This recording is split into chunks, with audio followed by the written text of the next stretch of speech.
Good evening, everyone. My name is Chris Rivera, and I am a senior software developer of 12 years now. I currently work at a small financial company called MBO Partners, where we work on the bleeding edge of Angular all day, every day. Is it? I think your mic's off. Yeah. I turned it on. I flipped the switch. Is it on? Supposed to be? Now is it on? Nope, not yet. It is over, right?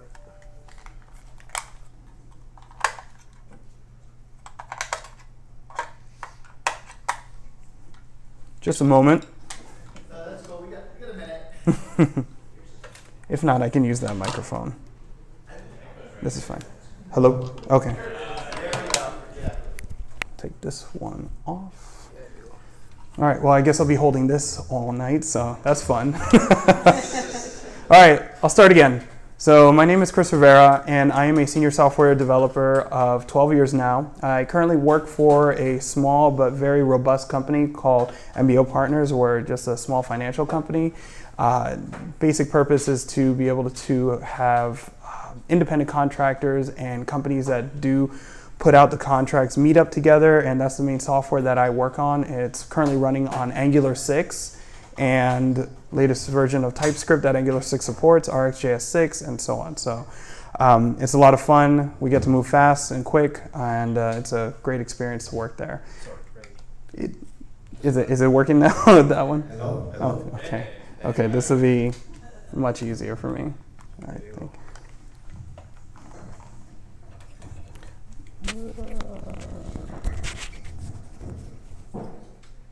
Good? Still good? Still good? Okay. I also am a half owner of DKWares. We make video games, and we're currently working on a second iteration of our game that we've released for iOS and Android already called Taxi Town. And we're actually doing it all in Angular, trying to use Phaser as the main gaming library, and then use an app like Cordova to be able to port it to the iOS and Android app store. So that's definitely an adventure. So without further ado, let me jump right into my introduction to TypeScript. Before we introduce TypeScript, let's define what the base of TypeScript comes from, is ECMAScript. So a lot of people, especially newer developers, might not know that what the JavaScript that you are working with is actually originally called ECMAScript. It was originally created to standardize a lot of different JavaScript implementations. Before ECMAScript, there was a lot of different types of JavaScript around, and so the first edition in 1997 was intended to create a standardization of JavaScript. And one of the things to note is that, especially because it was so new in 1997, is that the later editions, ECMAScript 1, 2, 3, I think they skipped maybe 3, through 5, were published at irregular intervals. So you go a long stretch of time without any updates to the platform or the spec. So the first most, I guess, popular version of ECMAScript was ES5, and this is what a lot of developers today and most developers are coding using, and I'm sure people recognize the vars, and this is a little run of Node.js code on ECMAScript 5, and just an example here. But like I stated, ECMAScript 5 is what most JavaScript developers write, maybe up to ECMAScript 6 now. And some of the features that ES5 brought were strict mode, immutable globals, different methods on arrays and extensions. And one of the very powerful things about ES5 is that it's supported on all modern browsers, looking at the browser compatibility chart. So that's why a lot of developers and platforms still use ES5, because you have IE, Edge, Firefox. Like, no one uses IE 10, even IE 11 I don't know about, but apparently we got some IE 11 users logging into our app, so I'll leave it right there. So also, it's also supported by Node 4 and up, and right now I think they're on Node 10 something. So and also all the mobile browsers as well, especially there's derelict browsers and whatnot, but Chrome 66 Plus for Android, and Safari for iOS 11 and up, and most people are up to spec with that. So you can basically say ES5 is, dominant on the support matrix for all desktop, server-side, and mobile browsers. Now we move to 2015, where they produced ES6. So ES 2015 was published in 2015.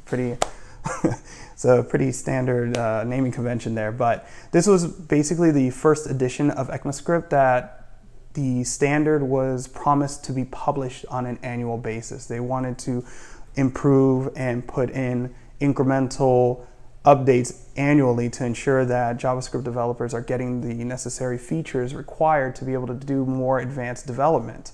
And a lot of people also should be familiar with some of the features of ES6, such as using lets and consts instead of just using vars everywhere. Classes and modules, that's a lot what Node.js depends on now. Promises, that's for asynchronous requests and getting the return data back, and arrow functions. And there's a lot more that they introduce here, but as you can see, browser support is still pretty good here. So it's mostly supported except for IE11. I don't think anyone's crying over that one, but that's fine. And Node 4 also, but and it's also similarly supported for the mobile browsers as well. But as we move into later iterations, ES7 and ES8, both published 2016 and 2017, we get more features. You see the feature set is growing smaller, but still very powerful features that come with it, such as the exponentiation operator. Async await is fantastic. But the browsers that support ES6 dwindle quite exponentially. So you ask yourself, okay, well, how do we use these new features? Like, we want to be able to develop on the latest standard of ECMAScript. How do we do that? Do we exclude browsers? Do we exclude customers from our support matrix? Do we exclude, or do we stick with the old standards? And so basically we're here at this crossroads of like, something's not right here. So fortunately, a bunch of different innovative individuals and companies came up with transpilation, where you take one language, ES8, ES7, ES6, and compile it down to a different language. So you can compile it, transpile it to, like, you can take ES6 plus features and transpile it down to ES5, and that allows you to be able to still use the newest features, but at the same time still support your current customer base without alienating them.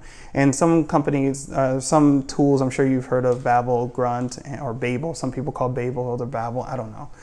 Babel, Grunt, and Gulp allow you to do transpilation here. So moving forward, that's a good way forward for sure, transpilation, but then that's yet another build step. And we're coming along, you see that, you start at the old ES1 initial features, ES3, ES4 they skipped. I knew it was one of those. ES5, ES6, we're getting more advanced, we're walking along, but then there has to be a better way. I think everyone might be able to guess it based off the topic of the talk. It's TypeScript, of course. Of course it's TypeScript. What else would it be? So yeah, if I said CoffeeScript, I think I should have shut the microphone off and just walk right out. So TypeScript was first released in 2012, actually, by none other than Microsoft. So I know Microsoft has been, has had a kind of a bad moniker around developers, and like everyone shudders when you hear Visual Studio. You're like, oh, that's maybe some bad memories. I know I have some. So, but I promise you, I'll convince you that TypeScript and Microsoft are doing way better now. So TypeScript is open source, and one of the big things that allowed for TypeScript to actually take off, be publicized and popularized, is Google's adoption of TypeScript in Angular 2 and up. They kind of went from AngularJS, which uses plain ECMAScript 5 and 6, and they immediately jumped on the TypeScript bandwagon, basically. They saw the merit, they saw the path forward, they saw the dedication, and they're like, well, let's bet everything on this one. And also for the Vue guy back over there, there's also Vue.js 2.5 and up supports TypeScript. I know, actually, I was at Lightning Talk Vue.js presenting this because some people didn't believe that you can have TypeScript and Vue.js married together so nicely, and it worked out pretty well. So what is TypeScript really? You know, is it just another like knockoff CoffeeScript something or other, something people want to play with, some other? No, actually it's not. It's fantastic. And also, it is a superset of ECMAScript. So it's everything that is in the latest version of ECMAScript at the current time that they release a version of TypeScript has everything that is in ECMAScript plus so much more. Here's some bad news, maybe. It does not run natively on browsers. But guess what?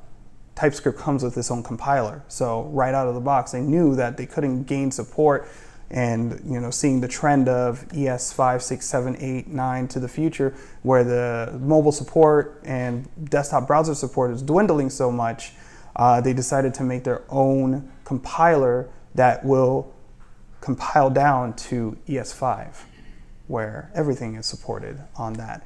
And of course, as we saw, everything is, all browsers and server-side JS technologies support ES5. So now we're in that sweet spot of gaining all the features, and I'm gonna go through a bunch of the top tier features of TypeScript on top of ECMAScript,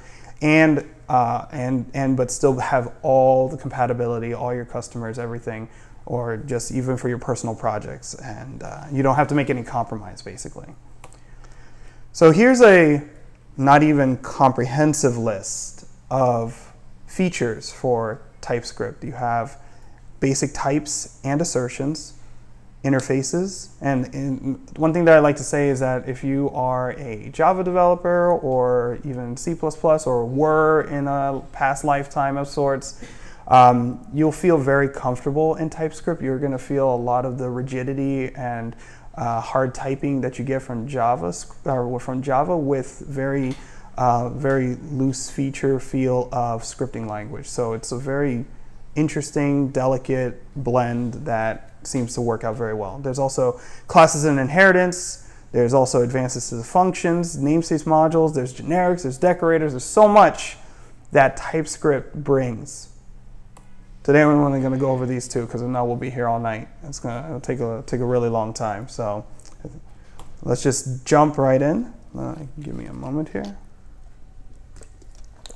So basic types and assertions. So one of the, I want to say cornerstones, or maybe even just like maybe the first feature, the type of feature that they produce with TypeScript is typing. To be able to type an object, to know what type it is, to be able to assert that an object coming in is a certain type. I know JavaScript, we have like the type of, and it's kind of like a loose string or object or undefined or something like that. And that's fine, but that doesn't give us any introspection into what the object really is. On function definitions, we can't constrain what we're receiving at compile time into our function.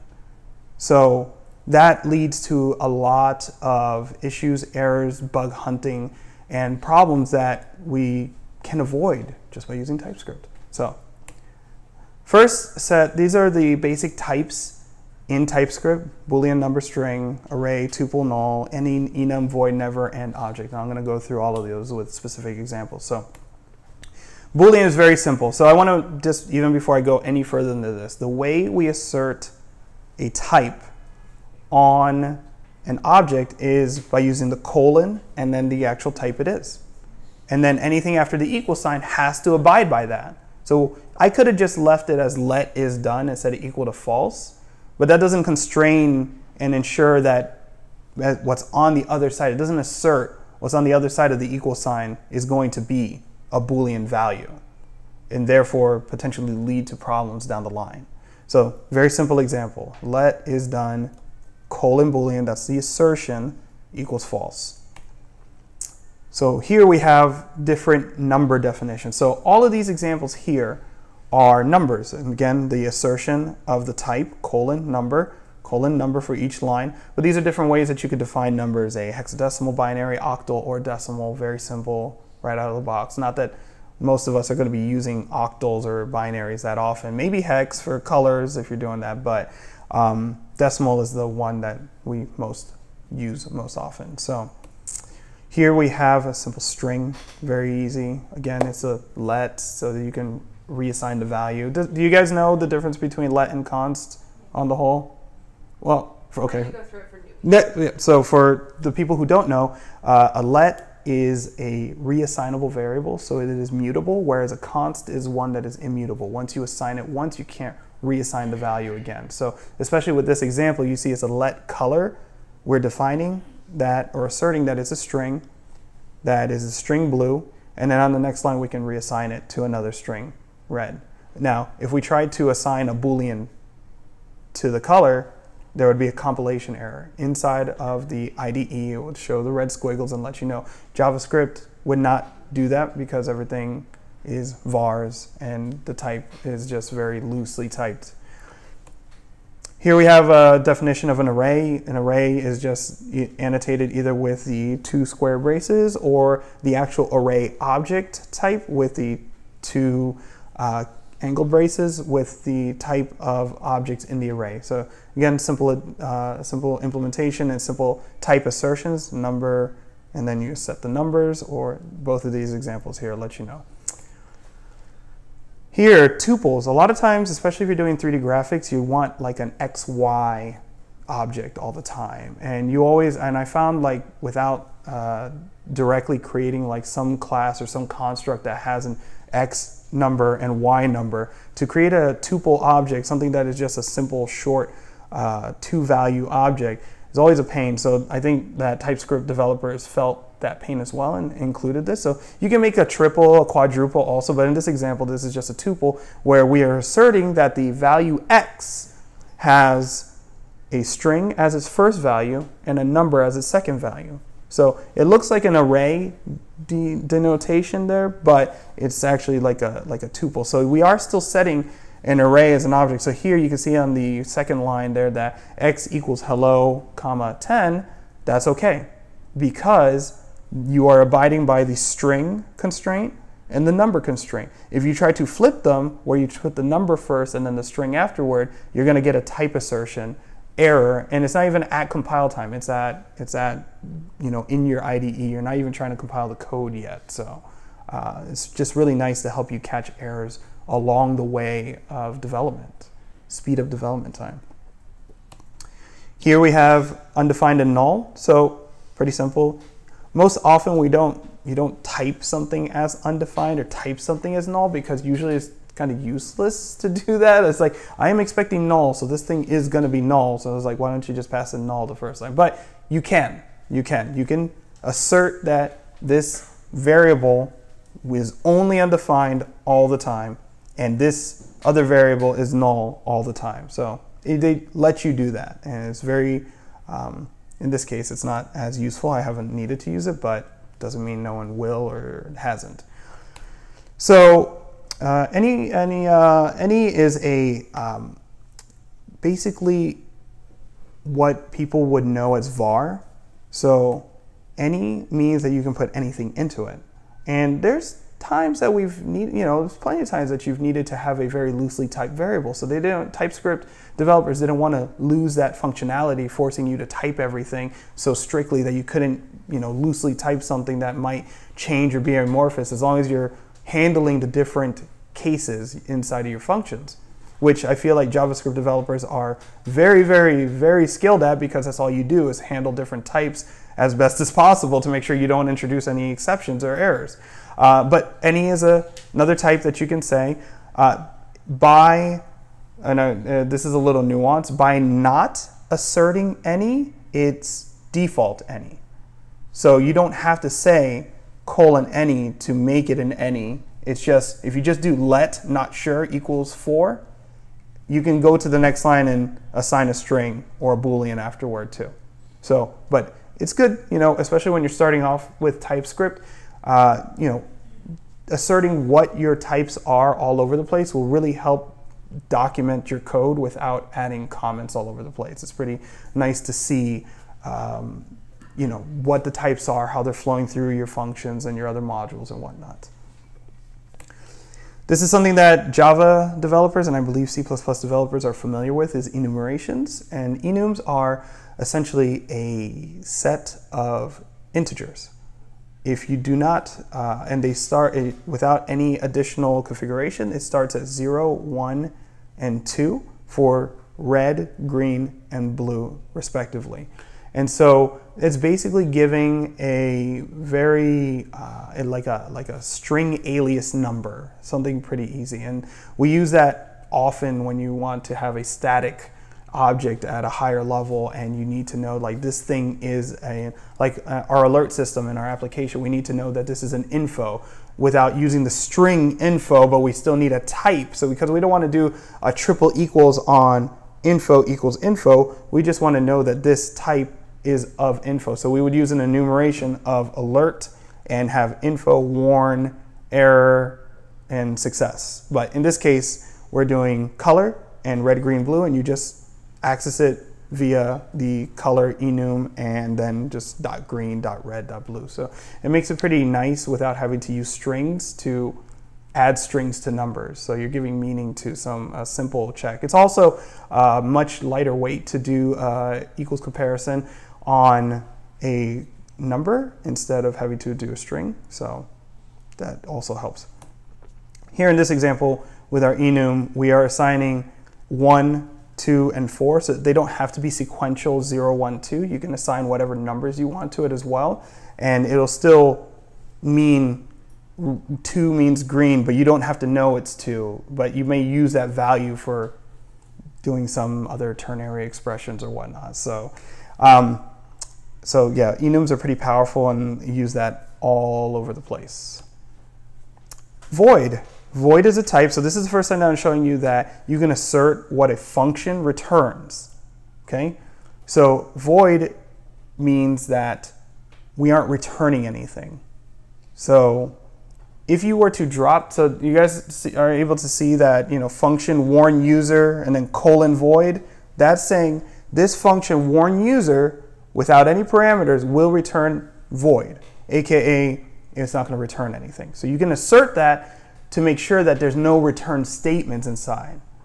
So it's just like, why would I put a void there? Well, maybe you don't want this function to ever return anything. You don't want it to stop execution. You just want it to pass through and not return anything. So that's what the void assertion does. All right? Never and object. So never, I've never used never. Okay. So here we have a function called error where you pass in a message. Now here I'm showing you a next step up of a function definition that we're asserting what the parameters type. So the name is message and it is a string. So that means that when you call error, you can't pass in a Boolean, you can't pass in an object, you can't pass in anything but a string, or else you will get IDE errors and compilation errors if you try to compile it. But the function returning never means that it won't even finish executing.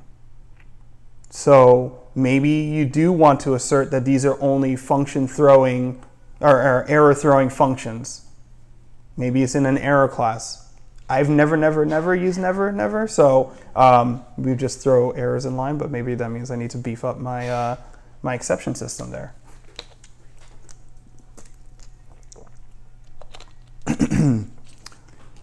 Now, here we're taking another step a little more advanced with functions. Ignore the declare keyword, not necessary for this talk. But the function create is a definition, and we have a variable O that accepts an object or null. So we're asserting that we can have two values. So that pipe operator is a union operator in TypeScript, and basically that's saying it could be this or that. Like usually you can you would understand that from a lot of if-else statements and if statements. You do the double pipe. Well, in here, the union operator for type saying that you can have the whole thing of what an object is and the whole thing what of a null is, and you join them together, and that's the union. But when you read it, it's just like, oh, this variable is object, is an object or it's null, and it's just a void type. But here, when we call, and we're not showing any insides of the function because it doesn't matter for this, but the call to create, notice that it's okay because the object is like a JSON, right? Everyone's familiar with JSON objects, right? So that's why the first call is okay, because we are passing in a JSON with a property called 0, whatever, right? Also, it's okay to call it with null because we said, okay, object or null. So those are the two things that you could pass in. But then you get an IDE error or a compilation error when you pass in 42, which is a wonderful number, string, false, and undefined. So, or anything but. These are some examples. So that is what the object type is. It's just a JSON object that everyone's familiar with. Have I lost anyone yet? Sleeping? Yeah. Good to go? All right. Another powerful feature, again, Java developers would know this, is what an interface is. And interfaces are, by far, besides the types and assertions, one of the most useful features in TypeScript. I can't even say that. They're all great. But this one's very important, though, because interfaces are used everywhere. They are used to constrain what classes introduced in ECMAScript 6. They're used to constrain what an object can be, what it can look like. You can use interfaces to define what parameters should look like. So you take a lot of complication and store it in a small object or an interface, and then you use it everywhere. And I will show you all these examples. So before we jump right into interfaces, I want to show you properties of interfaces. So interfaces can have 3 types of properties, whether they're required, optional, or read-only. So it's kind of like the read-only. I'm going to jump ahead in speaking, but the read-only is kind of like the const that I was talking about. You can only assign it once, but I'll get to that. Optional is optional. You don't need to pass the variable in. And finally, required is you have to pass it in. So here's an example of a function. Now, I'm going to spend a little time on this screen because I want to make sure that everyone understands this before we move on. So here we have a function definition called print label. The parameter name, and the only parameter, is called labeled object. Okay? Now, that JSON looking object to the right is actually an interface because it's on the right side of a type assertion. Okay? So this is describing what labeled obj can look like. It has to be a JSON with a label that is a string. Or it's a JSON object that has a property value called labeled that is a string. And in the insides don't matter. It's just going to console log the label. But you can see that it has to, at the very least, this let my object, since we are passing it into the function print label on the bottom, it needs to at least have that label property that is a string. So this function at the bottom executes appropriately because we are ensuring that the object that we're passing in has a label property on it. And the reason why we're able to constrain and ensure that we have this is because of the interface definition to the right of the parameter indicating what the type of labeled object is. Does that make sense, everyone? So that the last line does not produce an error? It does not, because the object that we have has label in it. Right.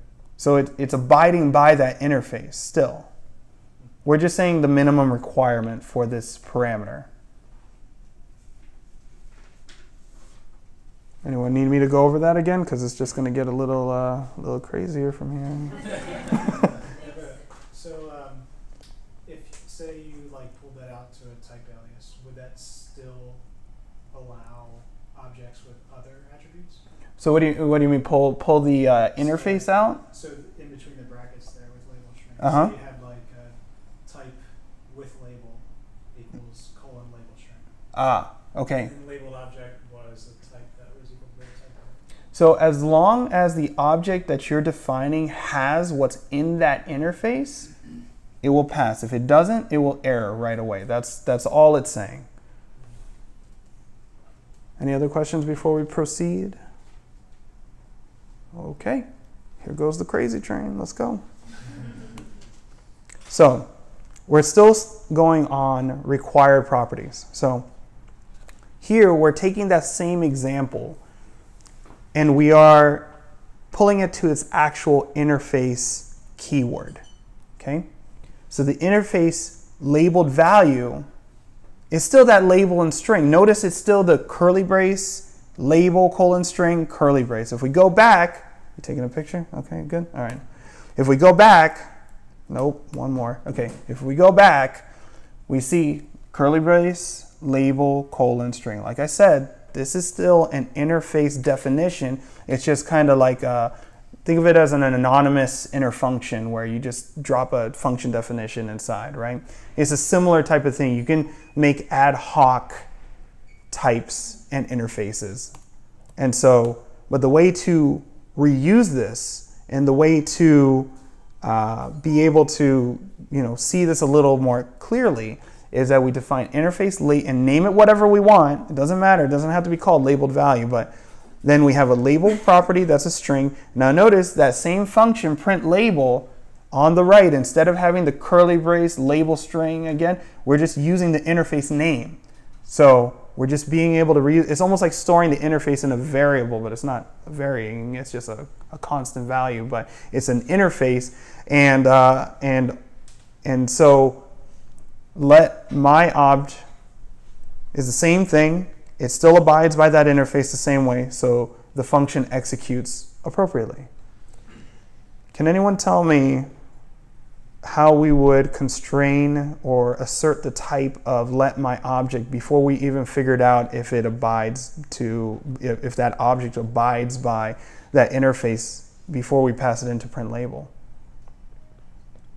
Don't be shy.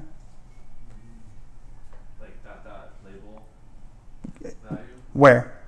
After on the right of my object. That is correct. We would use the colon labeled value right after my obj. And if it did not, whatever was on the right did not abide by what a labeled value is, then it would fail. It would compile. It would show you the red lines underneath. Good. All right. Moving on. We're going deeper down the rabbit hole. Here we go. Optional values. Ooh, okay. Lots of code. Don't be scared. We're going to digest it one line at a time. Again, we have the interface definition keyword. And this time we're choosing a different example. This is a square config. They're using config on purpose, and I'll come back to why they're using the word config. It doesn't mean anything special in TypeScript, but like I said, I'll get back to it. Now, the only difference from what we were seeing before is that this has another property on it, a second one. One's a string, one's a number. That question mark means that you can have it, you're not. You can define it or not. So right now we've basically defined an interface where anything goes. But if you do define color, it has to abide by string.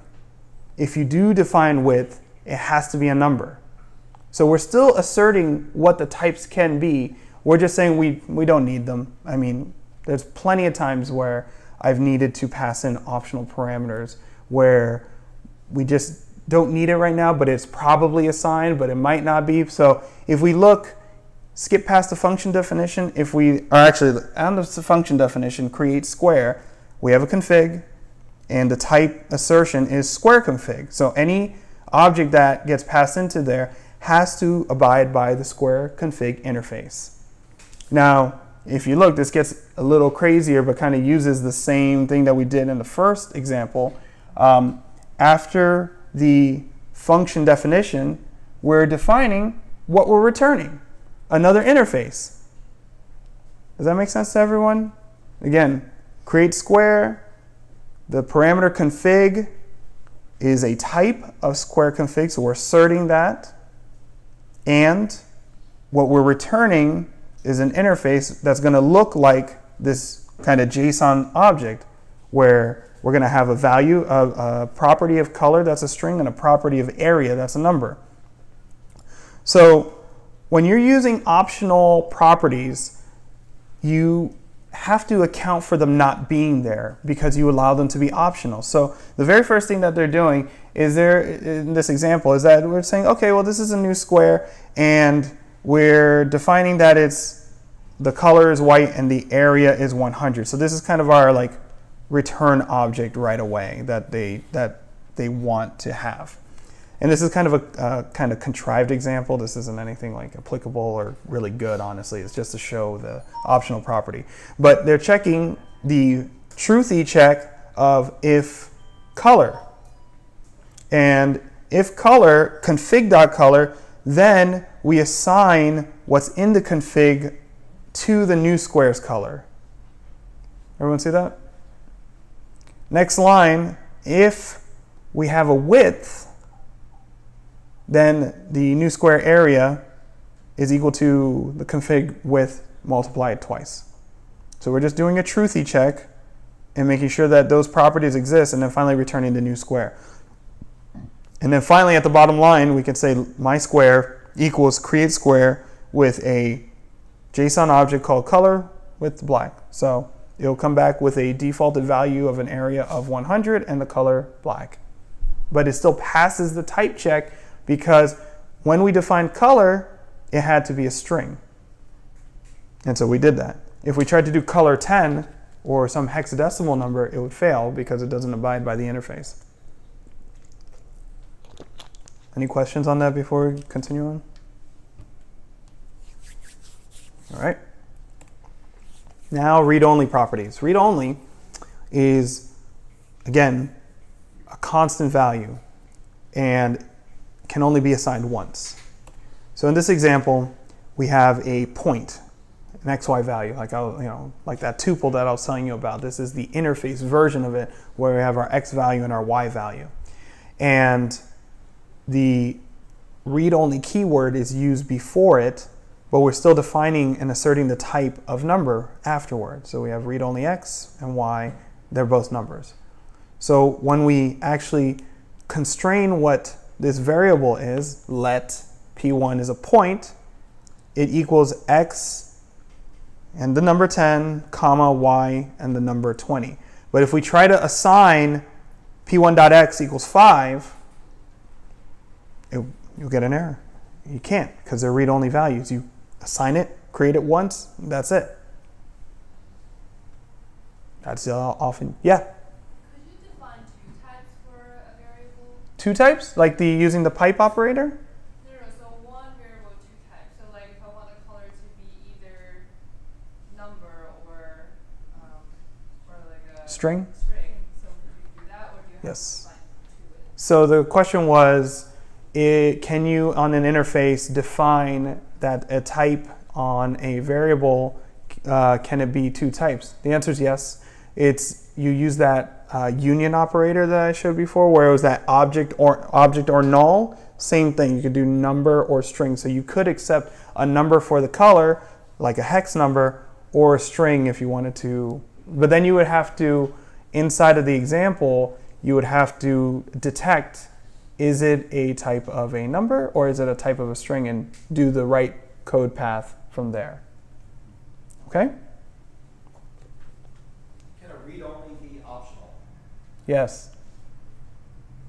Yes, it can. The question was, can a read-only be optional? The answer is yes. Now, you bring up a good point too, and I've never tried this.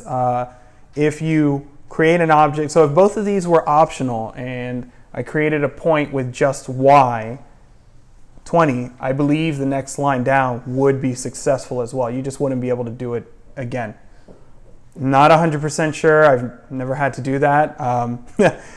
technically, maybe you would actually be stuck with an undefined value too once the object is created. I'm not 100% sure, but yes, you can make read-only values optional. Cool. More questions? Awesome. Yep. You can, I just tried it. You did? Yeah. Look at him. Way ahead of the class. What's up? Once you initialize it to be undefined, you can't assert it to be defined. So. I see. So once you have, so in this example, if we made it optional and we did y20, the next line would fail? Okay. So yes, they can be optional. No, you can't reassign it once the object is assigned. All right? Good. Thank you so much. So now we're going to get into other types with interfaces. So we're going to define what a function looks like from within an interface. And this is actually kind of powerful. We've never been able to do something like this before where we can actually constrain exactly what a function looks like. So here we go. So this interface is called search function or search func. And the parentheses indicate the function definition. So we have parentheses, first parameter source, that's a string, second parameter substring, that's a string, close parentheses, that's the whole function definition, and we're returning a Boolean. Does that make sense to everyone? Okay, so here, if we have a let variable called mySearch, and we can assert right away that this has to be of this interface type. This is no different than any other example that I've shown you beforehand. But then when we assign the value of mySearch, it has to be a function that abides by that interface. Source, string, substring, string. You don't have to say colon Boolean, but what you return has to be a Boolean. So we are constraining what this function looks like, and I use this all the time. This is a kind of a slightly more contrived example of it, but I've definitely used this often to define what a function looks like and what a function needs to be, because we're creating functions and assigning functions, and it can only be that function type. Any questions? Okay. If you Sorry, go ahead. If you require a return value, do you have to have a return in your function? Does that produce an error? Correct. If you don't return result or a Boolean at the end, If you have no return, that statement's just missing. right, then it will error. It will have a red error because it does not abide by the interface. Yes. It's similar to variable interfaces where you define it, or like for objects, for instance, you can define like a string and a number value. One of those may be optional, but you can have an additional like object value underneath that wouldn't violate the interface piece. If you, an additional parameter. yeah, that would. It would violate it. It would violate. Yes. You're saying I want this function needs to have only two parameters, and they both need to be this. And that's the beauty of if you need to assert that something abides by. So the question again was, if we define our interface that has these two variables in a Boolean return type, and on our mySearch function, if we abide by the first two parameters and add a third one, would there be an error? And the answer is yes, there would be an error because it does assert that. Okay, any other questions on this? Okay, so now things that are indexable. So this is something that looks a little weird at first, but I'll walk you through it. Everyone take my hand, let's go. So interface, string array. So literally what this is doing is defining what an array of strings looks like in its interface form. So the way that we're defining an indexable type is the square braces on the left side. So just like we were defining function types with the parentheses, we define indexable types by the square braces. And the name of the index has no bearing on this, but you still have to provide one. And the colon number is what you're indexing by. And then you're saying that each of these indexed values are strings. So if we go to our let my array and we assert that it's a type string array, then an array object satisfies this interface, because technically an array is just a kind of a glorified in order JSON object where the keys or the indices are numbers and they're ordered 0, 1, 2, 3, and so on. And there's just showing that you can access this. You could have also defined my array as a curly brace JSON, 0, Bob, comma, 1, Fred. That would have achieved the same thing. But you could have done 3 Bob, 8 Fred, because we're not, that's one thing that the interface string array does not constrain, is that the indices that you provide are starting at 0 and ordered. So interfaces allow you to do, just be a little looser. If you have, for example, if you wanted to store user objects and they have an ID and it's some, maybe it's just some number, right? User number 10, 20, 80, whatnot. You could, if that's their unique identifier, you can put them in as a JSON object with their user ID and then their name. User ID and then their name. And so this string array allows you to do that as well. But an actual array satisfies this interface as well. Okay? Good. All right. Here we have another indexable example, but read-only, our favorite. So it's the exact same interface, it's the exact same definition, except the read-only is prepended to the definition.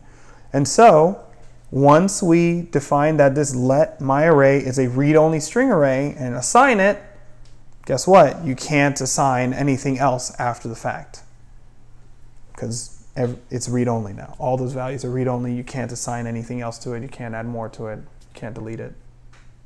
Maybe. I don't know about that one. But you can't reassign any values.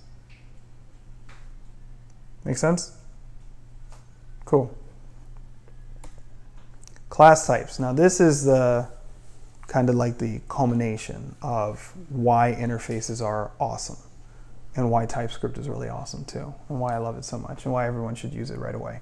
He's already got a head start on everyone, so. Class types, if you're not familiar with them, are definitions of objects that you can create multiple instances of. In JavaScript, you do this using a function, and you can create a new of this function definition if you store it in a variable. And the function parameters are the parameters of the constructor of this. So in TypeScript, they're leveraging ES6's class and steroids. So here we have our interface clock interface, where we have 2 parameters of this interface. Or 2 properties. It's the current time, that's a JavaScript date object, and a function named setTime, where the parameter is d and it's also a date. The parameter is constrained to a date. So this is how you define what we want in our interface. And the way that we use this with a class is the implements keyword. So when we define a class clock, we say we want it to implement clock interface. Right away, right when you do that line, like if you cover up current time, set time, all the inside of that, right away when you say class clock implements clock interface, you're going to get a red line underneath and say, hey, this class does not abide by the interface. Do you want to add these functions? And yes. And so it'll add the property current time, that's a date, and it'll add an empty stub of a setTime function that the first parameter is D, that's a type date. And you can do whatever you want in them. You can assign whatever you want to it. But this class will abide by the interface, clock interface, because this class implements it. So then that means that when you take a clock object, you know right away, if you create a new clock, you have to say let clock equals, or let clock 1 equals new clock. And because the constructor requires, so I don't know if you guys are familiar with constructors, but basically when you call new on a class, these are the parameters that are required by it. So you have to pass in 2 numbers, the hour and the minute, and then do whatever you want with it. But when I create let clock 1 equals a new clock, you know that clock 1, and the IDE knows that clock 1 has the property current time on it, and it has the function set time on it. So that's where you start getting IntelliSense, where it knows what the interface is and starts autofilling things for you. So there's no guesswork like JavaScript often. It's not. I'm not dogging JavaScript. I did JavaScript for quite a long time. Sounds like jail time. I did JavaScript. I did JavaScript for 3 years. It was tough. I'm a drug or something. I worked on JavaScript for a long time, and there's still the features of JavaScript in TypeScript, but they allow you to do your work, your projects, so much better, catch errors right as you're typing them, and it's fantastic. So here's another thing, extending interfaces. So this one's really cool. So I keep on saying everything's cool, so I think you guys are a little saturated with the cools here, but it is. It's really cool, I promise. Extending interfaces is pretty simple and extremely powerful. Very, very powerful. If we define an interface called shape, the only thing that we have on it is a color. That's a string. Or with a union operator, number, and you can put hex as well. But now we can define a square interface that extends shape, that has the additional property of side length. So I don't want you guys to get tripped up on this definition of what a square is. This is just an alternative way of saying let square colon capital S square equals that empty JSON to start with, okay? This is the same thing. Don't get tripped up on it. It's a way to use generics, which is another topic that I would love to spend like way too long on.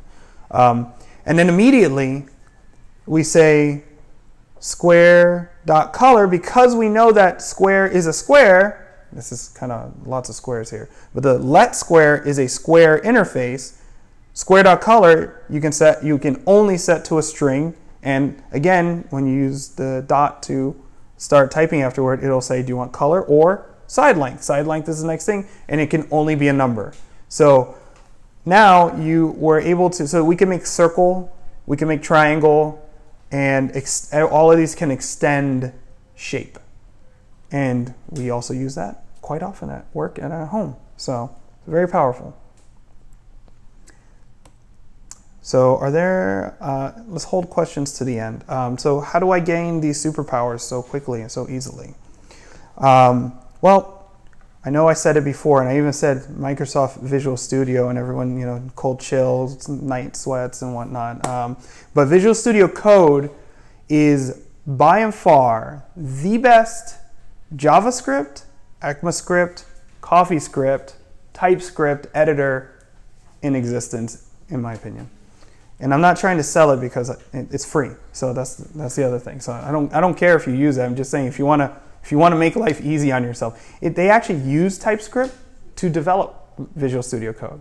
So the interface, everything is running on TypeScript. That's letting you develop TypeScript. So it's a little inception there, but it's fantastic. It's the #1 preferred editor for TypeScript and Angular development, and I want to say Vue, but I don't know, maybe? Yeah? Okay, cool. Because Microsoft Visual Studio Code lets you develop your own plugins. So there's a lot of, just developers like you guys are like, man, I really need, Ruby on Rails or something else. So there's Ruby plugins, there's Python plugins, there's a lot. There's so much. And one of the things that I have to talk about because it just came out for public review is in Visual Studio Code. If anyone uses GitHub, which I'm sure you guys do, they have a plugin called GitHub Pull Request Reviewer. So instead of having to review all of your code on GitHub, and GitHub is great, GitHub is amazing. I should create grithub.com. It sounds like a good product name, don't steal it. So GitHub, review tools are great. You see side by side, you can see the new one deleted and whatnot. It's great, but some of the things that you don't get is that IntelliSense that Visual Studio Code gives you. It doesn't give you compilation errors right in line. So you literally go to your GitHub branch and you see all the pull requests available. You just click on it and say check out. And now you're suddenly running someone else's code without having to copy the command and try to git checkout -b my branch from the origin. And it lets you review all the code in line with your IntelliSense and compilations, and you can comment right all from Visual Studio Code and request changes or approve right away. I can't say just how much time it already saved me this week, and I just started using it on Monday. So, but like I said, that's one of the growing list of plugins, and many big name companies like Microsoft are developing these plugins for this platform, and it is super popular. It's so popular, actually, that if anyone's ever heard of Stack Blitz, I'm not going to go into that detail, but they mimicked what Visual Studio Code looks and behaved like in the cloud because it's just that good. And you can get it at https://code.visualstudio.com. That's my time, guys.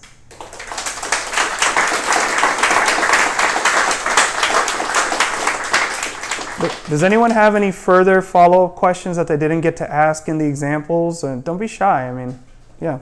You do private functions and properties on your classes? Yes, definitely. Like I said, I want to do a follow-up, intermediate TypeScript. So maybe I'll talk to this guy over here a little bit. But yes, you can do private, public, protected, all the things that you expect from a hard typed language you can use.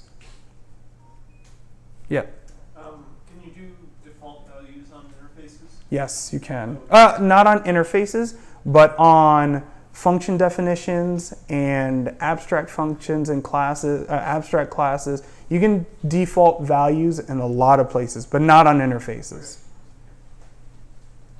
I thought I saw someone else's hand reach up a little bit. If you're doing TypeScript on Angular, obviously it comes built in. Have you, in your experience, or people that you've talked to, had luck implementing it on a project that exists that was JavaScript initially?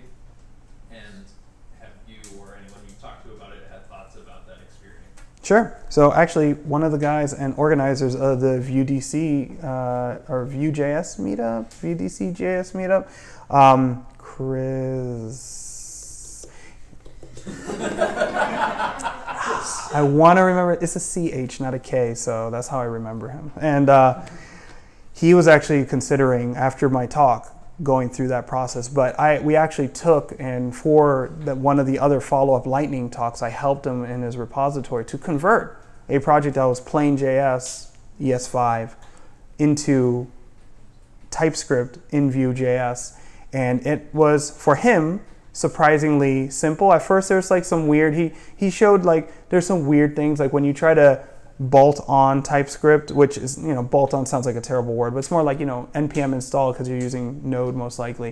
You install the version of TypeScript that you want or that the architecture that you're using accepts, and then you begin to convert because you can still run your JS files. You just create an analogous .ts file on its side. So you just do kind of one file at a time. But I think you have to, the problem with that is that you kind of have to do it all at once. So but most people are kind of starting new projects with TypeScript. But yeah, definitely people are converting and finding it to be easier than it seems or looks, and then you start kind of expanding and creating libraries out of this. So not to digress too much, but at work and personally, I've created a couple of TypeScript libraries. One I published on Node as well to interface with Google Firebase using TypeScript and RxJS, which is another talk that I would love to give about what RxJS is. And it's just fantastic. So, sorry. Anyway, any other questions? Yep. Yep, great talk. Thank you so much. I appreciate it. Thank you. I was expecting you actually to go a little deeper into TypeScript, so I certainly second you doing an intermediary or next level TypeScript talk and RxJS. Appreciate it. Thank you. Yeah, we'll all level up together, right? Got the gamer shirt on, so. You had raise your hand. I thought about it, and I think I answered it as I thought. It's okay. So like I've run into an issue using just like Babel Yeah. for the purpose of taking something that I wrote in like Node 10 and try to make it work in a browser. Mhm. Basically, to your whole point of why you may use TypeScript is that it,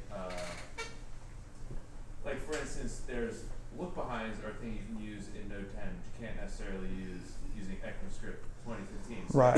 my question is, are there instances where you use new features that that create a problem when you try to bring it down to ES 2015 or whatever the browser compatible version is? Never. Okay, great. Fortunately. And especially that's one of the things that when you have a TypeScript project, you have to create a tsconfig file. And that is telling you what version of JavaScript you want to compile down to, and where your base directory is, and where your project path is, and so on. So that's one of the things that just every version of TypeScript that comes out with newer, greater features always works. There's never like breaking ES5 features because they always use their transpiler to take, build upon even the new features and compile it right down to ES5. So our Angular application is running ES5 code, but we developed it in TypeScript.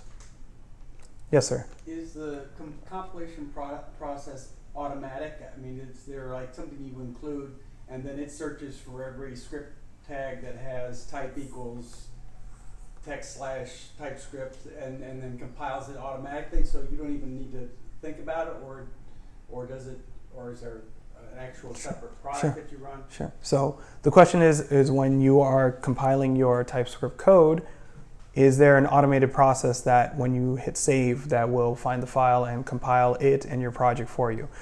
The answer is TypeScript out of the box. Maybe, I don't remember, because Angular has a watch for your project, but there's an additional node package literally called watch that you just tell it which directory you want it to watch, and if a file changes, you tell it what command to do. So it's a very simple, like you could make a very simple alias in your package.json, so you can run a simple script that will call watch. So if you wanted like alias it start, so like you do npm start and it'll start watching your source directory. And anytime a file changes, saved, gets touched, tell it to compile your project and produce the distributable output. So I want to say yes. I want to say TypeScript out of the box does, but I can't say for sure. But I've definitely used watch, and you can use watch in combination with the TypeScript compilation. Yeah. Any other questions? Even if you think it's silly or dumb, someone else might have that question and not want to ask it. Or, yeah, here comes a silly and dumb. No, I'm just. My boss wants to measure, like we measure code coverage. Sure. Type coverage. So as we convert from JavaScript to TypeScript, he wants to know, well, I don't want any's all over the place. I want to see real types. Can you show me a measurement? And so for each pull request, we know that we're getting better. I can tell you, do you one better. Have you ever heard of TSLint? Okay, well, you can put a rule in there that you don't want any any's in the app. So it'll immediately light them all up, and if you run the linter on it, it will spit out all the files that have it. But what if it's a large rebuild and we could not do that in one pull request? Couldn't fix the whole thing at once? Well, I'm not saying to fix it. I'm saying if you want to generate a report, you can do that. And then use that as a measurement. Yes. Or one thing that we do is use TSLint as an additional CI or continuous integration process, so that if it fails our linter, we stop and we have to fix it before right when it gets to the pull request stage. Okay. Good? Yes. Got to cut it? All right. I'm gonna cut it. Got to cut it. Okay, guys. Thank you.